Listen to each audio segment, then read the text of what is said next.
कल अपन ने PNP transistor का उभयनिष्ठ उत्सर्जक विधा कॉमन अमीटर बेस में प्रवर्धक की भांति उपयोग पढ़ा था। सबसे पहले पीएनपी ट्रांजिस्टर बना लेंगे और इसकी कार्यविधि वाला चित्र वैसे ही बनाएंगे जैसे अपन ने पहले बनाया था। ये पीएनपी ट्रांजिस्टर है, मतलब पीएनपी आधार एन प्रकार का होगा और दिशा चूंकि पी से एन की ओर होती है इसलिए तीर का चिन्ह इधर पी से एन की ओर, ये बन गया। फिर उसके बाद में ये वाला जो परिपथ रहता है इसको अपन अग्र अभिनति में रखते बैटरी के द्वारा, तो अग्र अभिनति के लिए एन को माइनस से जोड़ना पड़ेगा, है ना। और इधर वाला जो संग्राहक है उसको उत्सर्जक के सापेक्ष पश्च अभिनति में रखते, इसलिए संग्राहक पी टाइप का है। अब पश्च के लिए अग्र के लिए पी को प्लस से जोड़ना पड़ता है ना, तो इसको कैसे जोड़ेंगे अपन, माइनस से जोड़ेंगे। तो इस प्रकार उत्सर्जक को आधार और संग्राहक के सापेक्ष धनात्मक विभव पर रखते हैं अपन। इधर वाला अग्र होना चाहिए, इधर वाला पश्च होना चाहिए, तो गलती नहीं होगी। उसके बाद में जो निवेशी परिपथ है इसको बोलते हैं निवेशित परिपथ, इनपुट सिग्नल। तो उसमें अपन निवेशी प्रत्यावर्ती वोल्टेज लगा देंगे यहाँ पे, और जो आउटपुट परिपथ है उसमें हम एक लोड प्रतिरोध R जोड़ देंगे और इसके सिरों पर हम निर्गत वोल्टेज प्राप्त करेंगे यहाँ पे।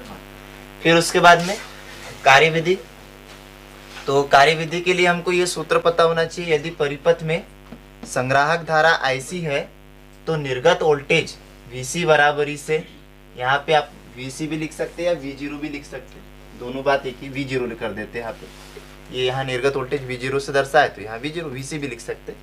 V0 बराबर से VC माइनस ICR समीकरण 1। फिर उसके बाद निवेशी सिग्नल के या इनपुट सिग्नल के प्रथम अर्धचक्र में, धनात्मक अर्धचक्र में क्या होता है, ये जो VBE का मान होता है वो कम ऋणात्मक होता है, मतलब उत्सर्जक के सापेक्ष आधार का वोल्टेज कम ऋणात्मक होता है। अब ये कम ऋणात्मक होता है तो आधार धारा का मान भी क्या होता है, कम होता है। आधार धारा कम होने से संग्राहक धारा का मान भी कम होता है, और इसका मान समीकरण 1 में रख दो तो IC का मान कम होता है तो V0 का मान क्या होता है, अधिक होता है। अतः जो निर्गत वोल्टेज है वो बढ़ जाता है। अब ये इधर कम ऋणात्मक था तो निर्गत वोल्टेज क्या हो जाता है, अधिक ऋणात्मक हो जाता है, माइनस में बढ़ता है, माइनस में, ठीक है, इसलिए अधिक ऋणात्मक हो जाता है।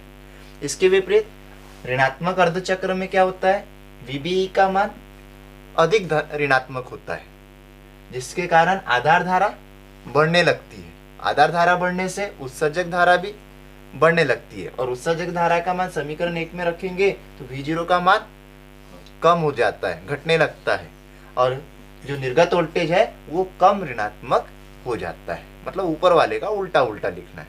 इस प्रकार निवेशी विभव तथा निर्गत विभव के बीच 180 अंश का कलांतर होता है, ऐसी कार्यविधि लिखना है ना, समझ के। चलो आज अपन आगे पढ़ते। 2 लीटर के ट्रांजिस्टर के उपयोग पढ़ रहे थे अपन ने। 3 उपयोग थे। पहला क्या था, ट्रांजिस्टर का स्विच की भांति उपयोग पढ़ लिया था। दूसरा ट्रांजिस्टर का प्रवर्धक की भांति उपयोग भी अपन ने पढ़ लिया। अब तीसरा वाला देखते, ट्रांजिस्टर का 2 लीटर की भांति उपयोग। नेक्स्ट हेडिंग देते, ट्रांजिस्टर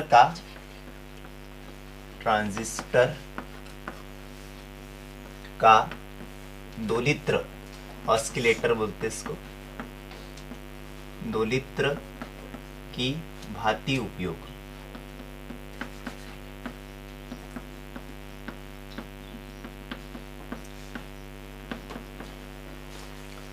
सबसे पहले हमको ये पता होना चाहिए कि 2 लीटर क्या होता है। नया शब्द आया ना, 2 लीटर। 2 लीटर मतलब अपन समझते दोलन, बस उसी टाइप का है। 2 लीटर की परिभाषा देखते हैं अपन।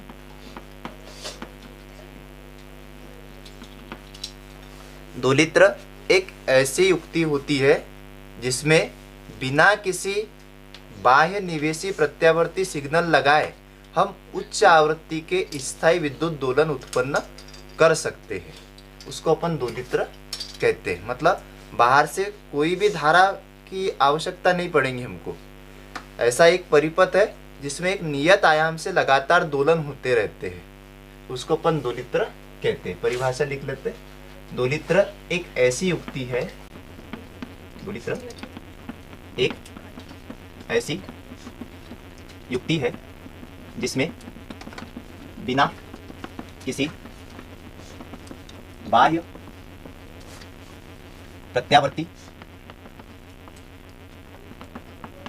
सिग्नल लगाए उच्च आवृत्ति के स्थायी विद्युत दोलन उत्पन्न किए जा सकते हैं। उच्च आवृत्ति के स्थायी विद्युत दोलन उत्पन्न किए जा सकते हैं। ठीक है, अगर आपको ये परिभाषा बड़ी लग रही होगी तो शॉर्टकट में केवल इतना भी कह सकते हो कि दोलित्र एक ऐसी युक्ति है जिसकी सहायता से उच्च आवृत्ति के स्थायी विद्युत दोलन उत्पन्न किए जा सकते हैं। ठीक है, दोलित्र एक ऐसी युक्ति है जिसकी सहायता से उच्च आवृत्ति के स्थायी विद्युत दोलन उत्पन्न किए जा सकते हैं, उसको बोलते हैं दोलित्र। अब इसका सिद्धांत देखते हैं अपन।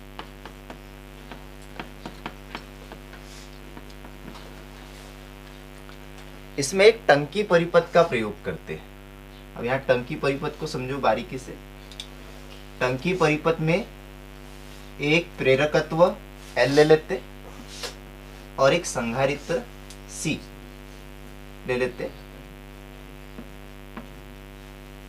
और इसको हम बाहर से ऊर्जा देके चार्ज करते हैं। एक बार इसको आवेश देते, तो आवेश देने पर क्या होता है, ये संधारित्र जितने भी अपन करंट देंगे सेल से बैटरी से, वो पूरा करंट इस संधारित्र की प्लेटों के बीच में संचित हो जाता है विद्युत ऊर्जा के रूप में। संधारित्र में कौन सी ऊर्जा संचित हो जाती है, विद्युत ऊर्जा। जो अपन बाहर से करंट देंगे बैटरी से, वो संधारित्र यानी कंडेंसर, ठीक है, उसके प्लेटों के बीच विद्युत ऊर्जा के रूप में वो ऊर्जा संचित हो जाती है। फिर उसके बाद में यहाँ पे ऊर्जा संचित हो गई। अब संधारित्र जो है ये पूर्णतः आवेशित हो गया। आपने देखा होगा अपने पंखे के पीछे जो कंडेंसर लगा रहता है ऊपर वाला सफेद कलर का, है ना, तो उसमें विद्युत ऊर्जा जब लाइट चालू रहती, पंखा ऑन रहता है, तब उसमें संचित हो जाती है। अगर आप बंद कर दो और उसको कंडेंसर को निकालो और उसके दोनों वायरों को जोड़ के देखो तो एक बार जोर से स्पार्क होता है, क्योंकि उसमें विद्युत ऊर्जा संचित रहती है। टीवी में भी, बंद टीवी में करंट लगता है क्योंकि उसमें बहुत सारे कंडेंसर होते हैं। ये क्या करते, ऊर्जा को संचित करके रखते हैं। यहाँ पर विद्युत ऊर्जा संचित हो जाती है। जब ये पूर्णतः आवेशित हो गया तो इसका फिर निरावेशन होता है कुंडली L में, और निरावेशित होता है तो इसकी जो ऊर्जा है विद्युत ऊर्जा वो कुंडली L में आने लगती है। और कुंडली L में हमको पता है कि जब किसी कुंडली में अपन धारा प्रवाहित करते हैं तो उसके आसपास चुंबकीय क्षेत्र उत्पन्न हो जाता है, फ्लक्स में परिवर्तन होता है ना उसके, तो प्रेरित विद्युत वाहक बल उत्पन्न होता है। तो इसमें प्रेरित विद्युत वाहक बल उत्पन्न होता है, जिसके कारण इसमें प्रेरित धारा बहने लगती है। तो इसमें जो विद्युत ऊर्जा है वो इस कुंडली में चुंबकीय ऊर्जा के रूप में संचित हो जाती है, चुंबकीय ऊर्जा के रूप में संचित हो जाती है। ठीक है, फिर जब ये संधारित्र पूर्णतः निरावेशित हो जाता है, मतलब विद्युत ऊर्जा काय में बदल रही है, अभी चुंबकीय ऊर्जा में बदल रही है कुंडली में। तो जब ये पूर्णतः निरावेशित हो जाता है तो इस पर इसकी विद्युत ऊर्जा खत्म हो गई, तो इसकी जो चुंबकीय ऊर्जा है इसका मान अधिकतम हो जाता है।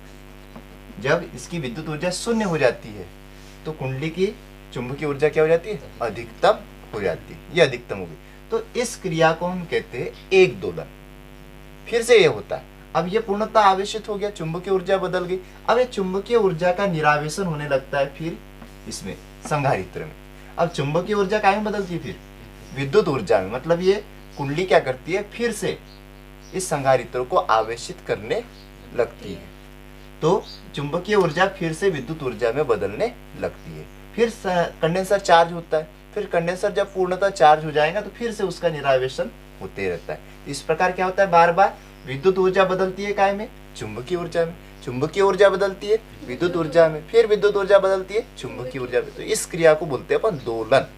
ठीक है, दोलन मतलब ऐसा नहीं कि ये सरल लोलक का पिंड ऐसे ऐसे हिल रहा है, वो दोलन नहीं। यहाँ पे ऊर्जा एक रूप से दूसरे रूप में परिवर्तित हो रही है, तो उसको क्या बोलेंगे अपन, दोलन। ये विद्युत ऊर्जा का चुंबकीय ऊर्जा में और चुंबकीय ऊर्जा का विद्युत ऊर्जा में बदलना यहाँ पर दोलन कहलाता है। तो ये टंकी परिपथ होता है L1 C1। ठीक है। और इस टंकी परिपथ में जो दोलन होते हैं उसी को बोलते हैं उच्च आवृत्ति के स्थायी विद्युत दोलन उत्पन्न होते हैं, तो उसको क्या बोलते हैं, दोलित्र कहते हैं। तो इसमें एक टंकी परिपथ लेते हैं अपन L1C1 और एक फीडबैक परिपथ लेते हैं। फीडबैक परिपथ मतलब क्या होता है कि इधर से अगर अपन ऊर्जा देंगे तो इधर से हमको जो ऊर्जा प्राप्त होगी, जो प्राप्त ऊर्जा है उसी को हम इधर से वापस देंगे, तो उसको बोलते हैं फीडबैक परिपथ, मतलब पुनर्निवेशित परिपथ, इस प्रकार से। ठीक है, जैसे मान लो अपन ने यहाँ से कोई गाड़ी इस प्रकार का कोई एक इंजन बनाया कि उसमें अपन पेट्रोल डालते हैं और पेट्रोलज बनता है, तो जो पेट्रोल हमको बनता है वो फिर से अपन यहाँ पेट्रोल डालेंगे मशीन को चलाने के लिए। तो एक पुनर्निवेशी परिपथ है ये एक प्रकार का, उसको हम एनपीएन ट्रांजिस्टर के साथ में जोड़ देते हैं और दोलित्र बनाते हैं। कैसे बनाते हैं, एक टंकी परिपथ, तीन चीजें, टंकी परिपथ, फीडबैक परिपथ और ट्रांजिस्टर, तीनों को हम उचित प्रकार से जोड़ के दोलित्र बनाते हैं। तो सिद्धांत में क्या लिखेंगे अपन, टंकी परिपथ L1C1, C1 कर लो, L1C1 टंकी परिपथ L1C1 तथा फीडबैक परिपथ को उचित प्रकार से ट्रांजिस्टर के साथ जोड़कर दोलित्र बनाया जाता है। ये इसका भी सिद्धांत है, एकदम छोटे शब्दों में। टंकी परिपथ एक L1C1 और एक फीडबैक परिपथ को उचित प्रकार से ट्रांजिस्टर, कौन सा ट्रांजिस्टर, एनपीएन ट्रांजिस्टर के साथ में जोड़कर दोलित्र बनाया जाता है, ये इसका सिद्धांत है। फिर उसके बाद देखते हैं उपकरण का वर्णन, अगला पॉइंट आएगा।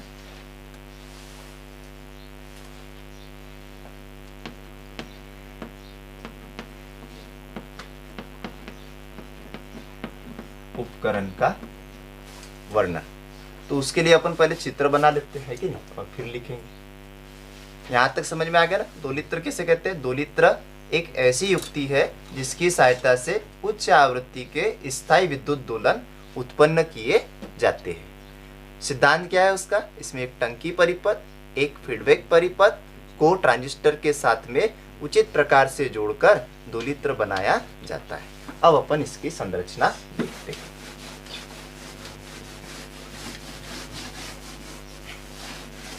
संरचना में क्या करेंगे हम, एक एनपीएन ट्रांजिस्टर को उभयनिष्ठ विसर्जक विधा में जोड़कर दोलित्र बनाएंगे। तो एनपीएन ट्रांजिस्टर अपने को पता है, बनाते आता है।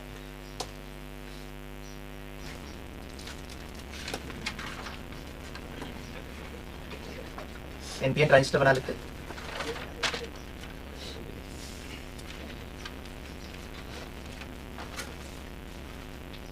ये एनपीएन ट्रांजिस्टर बन गया, बीच वाला बेस। अभी पहले चित्र देख लो क्योंकि इधर ऊपर जाएगा चित्र।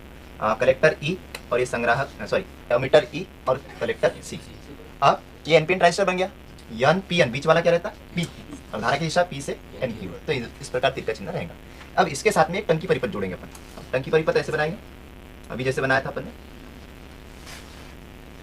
यहाँ पे एक कुंडली,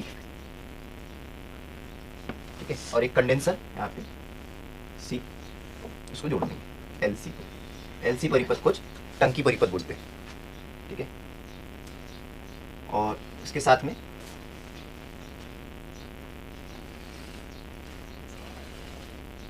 यहाँ पर हम एक बैटरी जोड़ देंगे और एक कुंजी जोड़ देंगे, दाब कुंजी के, और यहाँ पे बैटरी जोड़ देंगे। अब ये वाला आपको पता है पश्च रहता है हमेशा, एनपीएन ट्रांजिस्टर ये एन प्रकार का है, तो पश्च के लिए यहाँ पे कौन सा प्लस जोड़ना पड़ेगा, है ना। वही वाला चित्र है, थोड़ा थोड़ा फर्क रहता है बस, ये प्लस माइनस। यहाँ बैटरी भाई भी लिख सकते हैं, या संग्राहक और उत्सर्जक के बीच में जुड़ी है, इसलिए बैटरी VCE नाम दे देंगे इसको, ठीक है। इधर अब ये इनपुट वाला परिपथ है, इसमें अपने को एक और कुंडली जोड़ना है इसके बिल्कुल बाजू में।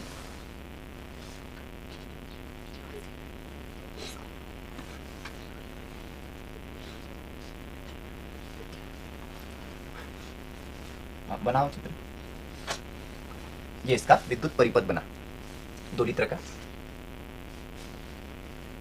L1C1 ये टंकी परिपथ हो गया, दाब कुंजी के बैटरी VC, ये कुंडली N, ये कुंडली L और L1 दोनों युग्मित होते हैं एक दूसरे से ठीक प्रकार से, ये दोनों युग्मित होते हैं और ये फीडबैक परिपथ भी कहलाता है। ये इसकी संरचना है भाई।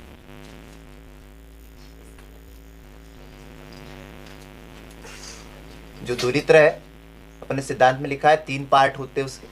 सबसे पहला होता है टंकी परिपथ L1C1, तो ये है टंकी परिपथ L1C1। दूसरा होता है फीडबैक परिपथ, तो फीडबैक परिपथ में इस L1 के साथ में एक कुंडली L रखते हैं और ये इससे ठीक प्रकार से युग्मित रहती है। इसका प्रतिरोध नगण्य होता है, मतलब जैसे इसमें विद्युत ऊर्जा बहेंगी, चुंबकीय ऊर्जा उत्पन्न होंगी, तो इस प्रेरण की क्रिया द्वारा, अन्योन्य प्रेरण की क्रिया द्वारा इसके पास रखी इस कुंडली L में भी उसी आवृत्ति का प्रेरित विद्युत वाहक बल उत्पन्न हो जाएगा, जिसके कारण इस कुंडली में भी धारा बहेंगी। और ये जो धारा प्राप्त होंगी ये हमने आधार और उत्सर्जक संधि को दे दी। और ट्रांजिस्टर क्या करता है, बढ़ाता है, ये धारा को बढ़ाएगा और वो बढ़ी हुई धारा इस संग्राही परिपथ में हमको प्राप्त होंगी, फिर से टंकी परिपथ को, ठीक है, यहाँ प्राप्त होंगी। अब यहाँ ये चूंकि कुंडली का अपने को पता है कि कुंडली का भाई कुछ न कुछ प्रतिरोध होता है, तो उस प्रतिरोध के कारण थोड़ी सी ऊर्जा की क्या हो जाएगी, हानि हो जाएगी। उष्मा के रूप में कुछ ऊर्जा व्यय हो जाती है, तो उष्मा के रूप में जो ऊर्जा व्यय हो जाती है, व्यय हो जाएंगी, तो उससे कम ऊर्जा यहाँ पे उत्पन्न होंगी। जैसे मान लो यहाँ से हमने भाई 10 एम्पियर की धारा दी यहाँ पे टंकी परिपथ को, तो 10 एम्पियर की धारा दी तो 10 में से 2 एम्पियर व्यय हो गया, बचा कितना, 8 एम्पियर। 8 एम्पियर यहाँ आ गई, 8 एम्पियर यहाँ आई, तो हमको यहाँ पे आधार उत्सर्जक संधि को 8 एम्पियर प्राप्त होगी। क्योंकि ट्रांजिस्टर क्या करता है, बढ़ाता है, प्रवर्धक है ना, जो बढ़ाता है तो वो 8 एम्पियर को 10 में बदल देगा, ठीक है, फिर से, और वो 10 एम्पियर धारा फिर से यहाँ पे हमको प्राप्त होगी। अगर मान लो परिपथ में ज्यादा ऊर्जा की क्षति होती है, तो जो ऊर्जा की पूर्ति है वो बैटरी VCE के द्वारा की जाती है, या बैटरी भी लगी होती है। जैसे अपने घर में भी जब इन्वर्टर लगाते हैं तो उसमें बैटरी होती है, उससे चलता है। पर अगर मान लो ज्यादा ऊर्जा की क्षति हो रही तो उसमें लाइन वाला भी सिस्टम होता है, पिन लगा तो लाइट अपने आप चलते रहता है टॉर्च का, है ना। मतलब बैटरी खराब हो गई अपनी मान लो, फिर भी अपने को चलाना है उसको, तो लाइन से चलाओ, इस टाइप का सिस्टम है। तो ये फीडबैक परिपथ होता है ना। और तीसरा पार्ट क्या होता है, NPN ट्रांजिस्टर होता है इसमें, NPN ट्रांजिस्टर, ये वाला उभयनिष्ठ उत्सर्जक विधा में NPN ट्रांजिस्टर प्रयुक्त किया जाता है। ये इसके 3 पार्ट है, इन तीनों को जोड़कर क्या बनता है, दोलित्र बनता है। अब इसकी कार्यविधि समझते हैं। तो कार्यविधि में क्या होता है, जैसे ही हम दाब कुंजी K को दबाते हैं तो इस टंकी परिपथ में धारा बहने लगती है, जिससे संधारित्र C1 आवेशित होने लगता है, चार्ज होने लगता है। संधारित्र C1 जब पूर्णतः आवेशित हो जाता है तो उसका फिर कुंडली L1 से निरावेशन होने लगता है। मतलब अब विद्युत ऊर्जा क्या बदलती है, चुंबकीय ऊर्जा में बदलती है। जब कुंडली पूर्णतः आवेशित हो जाती है, मतलब पूरी विद्युत ऊर्जा चुंबकीय ऊर्जा में बदल जाती है, तो पुनः चुंबकीय ऊर्जा का विद्युत ऊर्जा में निरावेशन होने लगता है। इधर आवेशन होता है, इधर निरावेशन होता है। इस क्रिया को एक दोलन कहते हैं, इस घटना को एक दोलन कहते हैं, ठीक है। अब चूंकि कुंडली का कुछ प्रतिरोध होता है L1 का, इसलिए कुछ ऊर्जा जो हमने इसको ऊर्जा दी है वो कुछ ऊर्जा उष्मा के रूप में व्यय हो जाती है, ठीक है। अब इस कुंडली L1 के साथ में आधार और उत्सर्जक के बीच में एक कुंडली L ठीक प्रकार से युग्मित होती है। तो कुंडली L1 के कारण कुंडली L से संबद्ध फ्लक्स में परिवर्तन होता है, जिसके कारण इसमें उसी आवृत्ति का प्रेरित विद्युत वाहक बल उत्पन्न हो जाता है।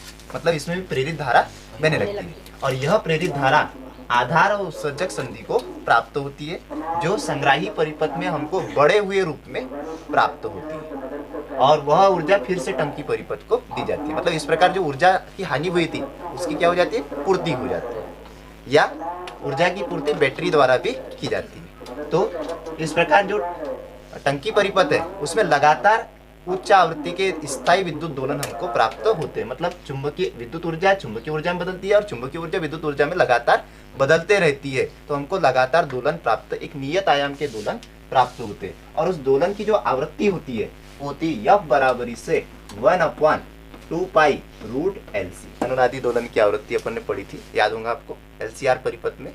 तो ये आवृत्ति होती है। एक बार फिर समझ लो कार्यविधि क्या होती है। जैसे ही अपन कुंजी K को दबाते हैं तो संधारित्र C1 आवेशित होने लगता है। जब संधारित्र C1 पूर्ण आवेशित हो जाता है तो उसका कुंडली L1 से निरावेशन होने लगता है। मतलब विद्युत ऊर्जा चुंबकीय ऊर्जा में बदलने लगती है। कुंडली के पूर्णतः आवेशित होने के बाद जो चुंबकीय ऊर्जा है उसका विद्युत ऊर्जा में निरावेशन होने लगता है। इस घटना को एक दोलन कहते हैं।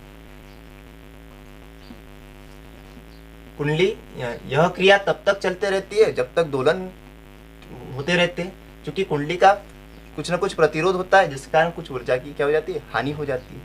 कुंडली L1 से एक कुंडली L इस उचित प्रकार से संबंधित रहती है, तो कुंडली L के अन्योन्य प्रेरण के कारण कुंडली L में उसी आवृत्ति की प्रेरित धारा बहने लग जाती है या उसी आवृत्ति का प्रेरित विद्युत वाहक बल उत्पन्न हो जाता है, जो आधार उत्सर्जक संधि को प्राप्त होता है, जो हमको संग्राही परिपथ में बढ़े हुए रूप में प्राप्त होता है। इस प्रकार लगातार दोलन चलते रहते हैं। परिपथ में व्यय हुई ऊर्जा की क्षति की पूर्ति बैटरी VCE द्वारा की जाती है। इस प्रकार हमको एक निश्चित आयाम के स्थायी दोलन प्राप्त होते हैं और इस दोलन की आवृत्ति F बराबर से 1/2π√LC होती है। आई बात समझ? चलो इसको लिख लेते हैं। बहुत ही इंपॉर्टेंट क्वेश्चन है, कई बार आता है। दोलित्र क्या है, इसकी संरचना तथा कार्यविधि समझाइए, ऐसा प्रश्न आता है ना। एक बार 5 नंबर में आता है। तो सबसे पहले अपन दोलित्र की परिभाषा लिखेंगे। याद हो गए होंगी कि दोलित्र एक ऐसी युक्ति है जिसकी सहायता से उच्च आवृत्ति के स्थायी विद्युत दोलन उत्पन्न किए जाते हैं। ठीक है, फिर उसके बाद में हमको ये चित्र बनाते आना चाहिए। तो चित्र से ही आपको इसका सिद्धांत समझ में आ जाएगा। इसके सिद्धांत में क्या होता है, इसमें 3 चीजें होती है। एक होती है टंकी परिपथ L1C1, दूसरा होता है एक फीडबैक परिपथ और तीसरा होता है NPN ट्रांजिस्टर, वो भी उभयनिष्ठ उत्सर्जक विधा में। इनको उचित प्रकार से जोड़कर दोलित्र बनाया जाता है। कैसे? इसमें एक टंकी परिपथ L1C1, फीडबैक परिपथ को ट्रांजिस्टर के साथ में उचित प्रकार से जोड़कर दोलित्र बनाया जाता है। फिर अगला आता है उपकरण का वर्णन। तो उपकरण के वर्णन में क्या है भाई, यहाँ पर जो NPN ट्रांजिस्टर को उभयनिष्ठ उत्सर्जक विधा में प्रयुक्त करके दोलित्र बनाया गया है। इसमें क्या करते हैं हम, टंकी परिपथ L1C1 और दाब कुंजी K को उत्सर्जक और संग्राहक के बीच में बैटरी VCE द्वारा जोड़ देते हैं तथा एक कुंडली L को आधार और उत्सर्जक के बीच में जोड़ देते हैं। कुंडली L भली भांति प्रकार से कुंडली L1 से संबंधित होती है। ये हो गया उपकरण का वर्णन। अगला बिंदु आता है आपका कार्यविधि। कार्यविधि क्या है, जैसे ही हम कुंजी को दबाते हैं संधारित्र C आवेशित होने लगता है। जब संधारित्र C पूर्णतः आवेशित हो जाता है तो उसका फिर कुंडली L1 से निरावेशन होने लगता है ना। जब कुंडली L1 पूर्णतः आवेशित हो जाता है तो इसमें जितनी भी विद्युत ऊर्जा है संधारित्र की, वह चुंबकीय ऊर्जा के रूप में परिवर्तित हो जाती है। जब ये कुंडली पूर्णतः आवेशित हो जाती है तो फिर से इसका संधारित्र में निरावेशन होने लगता है। इस घटना को एक दोलन कहते। ठीक है, क्योंकि कुंडली L1 का कुछ न कुछ प्रतिरोध होता है, तो इस प्रतिरोध यानी धारा के मार्ग में अवरोध है ना, तो प्रतिरोध होता है, उसके कारण कुछ ऊर्जा की उष्मा के रूप में हानि हो जाती है। अब उस ऊर्जा की पूर्ति कैसे करें, उस ऊर्जा की पूर्ति के लिए हम कुंडली L1 से एक कुंडली L चित्र में ठीक प्रकार से युग्मित है, तो इस कुंडली L1 में भी इसी आवृत्ति का प्रेरित विद्युत वाहक बल उत्पन्न हो जाता है और इस प्रेरित विद्युत वाहक बल आधार और उत्सर्जक संधि को प्राप्त होता है, जो हमको बढ़े हुए रूप में संग्राही परिपथ में जुड़े टंकी परिपथ को प्राप्त होता है। वही वाली ऊर्जा बढ़े हुए रूप में प्राप्त होती है। इस प्रकार टंकी परिपथ में नियत आवृत्ति के स्थायी दोलन उत्पन्न होते हैं, जिसकी आवृत्ति निम्न सूत्र द्वारा दी जाती है। ठीक है, ये इसकी क्या है कार्यविधि। तो ये अपना भाई पूरा दोलित्र कंप्लीट